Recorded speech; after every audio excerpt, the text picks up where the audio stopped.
ces enjeux, ils nous emmènent à l'ONU, puisque le Conseil de sécurité des Nations Unies s'est réuni lors d'une réunion d'urgence pour évoquer la situation au Proche-Orient. Bonjour Alexandra Novoselov. Bonjour. Vous êtes politiste et chercheur associé au centre Thucydide. Si vous deviez résumer ce qui s'est dit durant cette réunion, que diriez-vous, Alexandra Novoselov? D'abord, il y a une condamnation, bien entendu, de ce qui se passe, au Liban.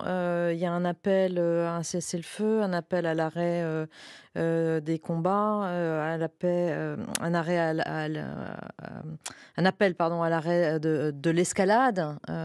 Oui, avec semble-t-il une trêve qui bon, n'est pas acquise, mais n'est pas complètement hors de portée. Oui, enfin, là, les discussions commencent, donc J'ai lu notamment une déclaration du gouvernement israélien qui disait que, d'une part, la guerre n'était pas l'option, préférée par, le gouvernement et que d'autre part, les 21 jours de trêve pouvaient éventuellement être envisagés. oui, je crois qu'il y a une hésitation à, lancer une offensive terrestre puisque, je pense que le gouvernement israélien se souvient de ce qui s'est passé en 2006, Qu'est-ce qui hein. s'est passé en 2006, Et ben, Alexandra il y a Novoselov? eu, justement une intervention, terrestre des Israéliens après que, le Hezbollah ait kidnappé, 3 de leurs, soldats et s'en est suivi, plus de d'un mois, 1 mois et demi de guerre, dévastatrice, pour les populations civiles en premier lieu. Voilà, et donc ça, je crois C'est un que souvenir cuisant pour oui. Israël et donc a priori, cela devrait, freiner les ardeurs de ceux qui veulent, que l'armée israélienne pénètre, au Liban parmi donc les faucons israéliens. Que peut l'ONU? À quoi servent, ces instances, aujourd'hui et quel est leur pouvoir exact? Alors, l'ONU est une organisation d'États, hein, donc elle n'est que, la somme de la volonté de ses États membres. Comme vous l'avez dit au début, il y a la réunion, d'urgence du Conseil de sécurité qui est là pour, prendre acte de ce qui se passe, au Liban. Mais au-delà, bien entendu, il n'y a pas de baguette magique, il n'y a pas, d'instruments qui permettraient d'arrêter, les belligérants. Donc voilà, on est, dans une condamnation et puis ensuite, on verra si, une trêve peut être, négociée et si éventuellement il y a une résolution du Conseil de sécurité qui l'entérine, hein. Mais comme on l'a vu à Gaza, c'est pas parce qu'on vote, un arrêt des combats que, ces combats s'arrêtent. Mais alors, néanmoins, le Liban n'est pas n'importe quel territoire, il y a une force Oui. d'interposition. La FINUL, peut-être rappeler en quelques mots en quoi consiste la FINUL, comment elle s'est mise en place? Donc la FINUL, qui est la force intérimaire des Nations unies, au Liban, qui est là depuis 1978, hein, qui a été renforcée en 2006. Aujourd'hui, il y a à peu près, 10 000 personnes, qui la composent, dont, à peu près, 9 000 soldats qui viennent, principalement, de l'Indonésie, du Ghana, de la Malaisie, mais il y a aussi, des soldats, européens, notamment italiens, espagnols et français.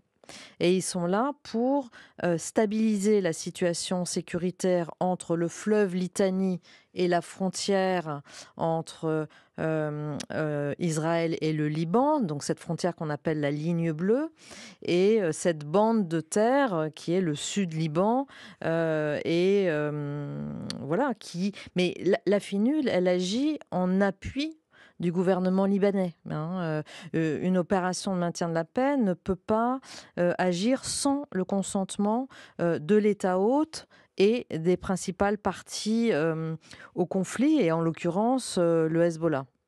Mais alors, dans ces conditions, pourquoi ne pourrait-on pas imaginer, une extension de ce principe? Puisqu'on voit bien qu'au Proche-Orient, il y a, une impossibilité, en tout cas actuelle, d'atteindre, la paix, notamment parce que les voisins n'ont aucune confiance les uns vis-à-vis des autres. Oui, mais enfin, quand vous parlez d'extension, ça voudrait dire qu'on a une force de maintien de la paix, par exemple, à Gaza? Mais là, il faut l'accord, de l'État, israélien et pour le moment, ils ne veulent pas, qu'une tierce, partie, qu'un autre acteur vienne, qu'un acteur international, en l'occurrence, vienne mettre son nez dans ce qui se passe, à Gaza, en dehors, bien sûr, des organisations humanitaires. En attendant, donc la crainte, c'est une guerre généralisée au Proche-Orient. C'est par exemple ce que redoute Joe Biden au travers de son discours. Quels ont été les points principaux du discours du président américain Alexandra Novoselov? Bah, justement de dire que on ne peut pas, aller à l'escalade sans risquer, une possible, un possible embrasement de toute la région. Je crois que c'est la tonalité de l'ensemble, des discours, qui ont été prononcés jusqu'à présent, à l'assemblée générale. Il y a vraiment une inquiétude sur, jusqu'où va-t-on, porter la guerre, hein? Donc voilà, c'est quand même, un moment important et est-ce qu'il y a encore la place, pour, restreindre, pour contraindre, Uhum. notamment Israël, hein, qui veut aller de l'avant, qui est dans une espèce de fuite en avant.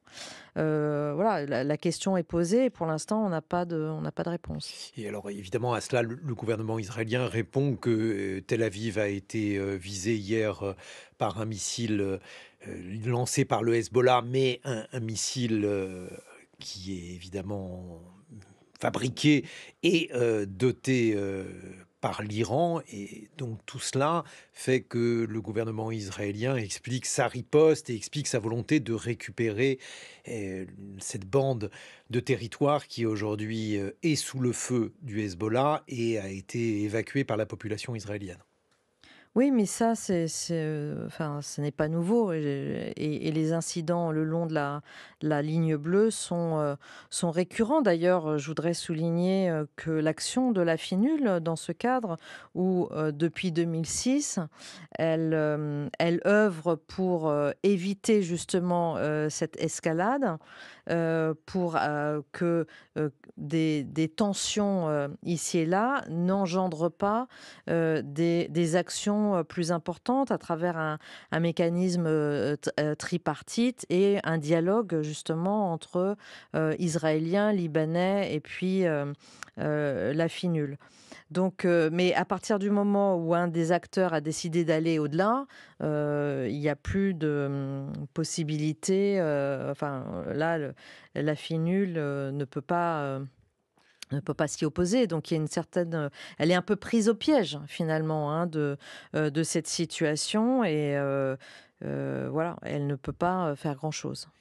Le roi Abdallah II de Jordanie parle de crise de légitimité des Nations Unies au Proche-Orient. Qu'en pensez-vous?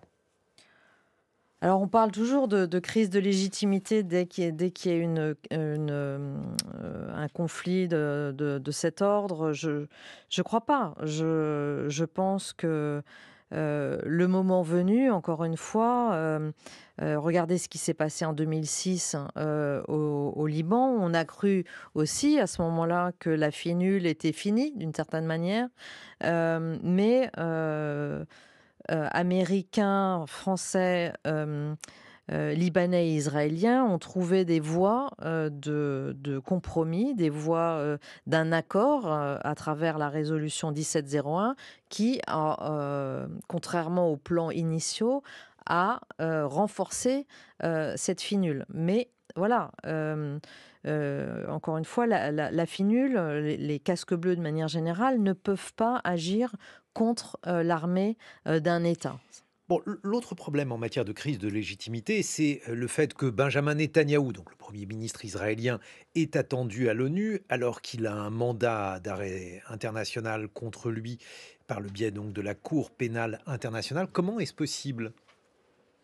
D'abord, les Nations unies sont un territoire, international, donc il y a des espèces de sauf-conduits, pour amener, les dirigeants, de l'ensemble des États membres de l'organisation à venir s'exprimer devant l'assemblée générale et ensuite les Américains, ne sont pas partis à la Cour pénale internationale et donc il est et je pense pas qu'ils veuillent, même s'ils en étaient, je pense pas qu'ils veuillent arrêter, Benyamin Netanyahou à quelques semaines des élections, présidentielles.